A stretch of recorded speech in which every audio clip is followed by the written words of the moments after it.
श्री स्वामी समर्थ. श्री स्वामी महाराजांची मूर्ती ही कशी असावी?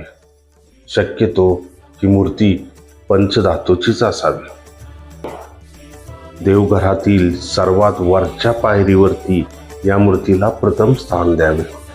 दररोज पूजेच्या वेळी श्री सूक्त, पुरुष सूक्त अथवा 21 श्लोकी पवनमान सूक्त म्हणून मूर्तीवर अभिषेक करावा.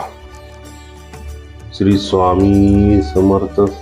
प्रत्येक घरातील देवाऱ्यात नित्यपूजेसाठी व रोजच्या अभिषेकासाठी आवश्यक असलेली स्वामींची मूर्ती महत्त्वपूर्ण असून त्यामुळे श्रीसूक्त, पुरुष सूक्त, अभिषेक, उपल तथा नित्य नैवेद्य अशा सेवा करणे सोपे होते.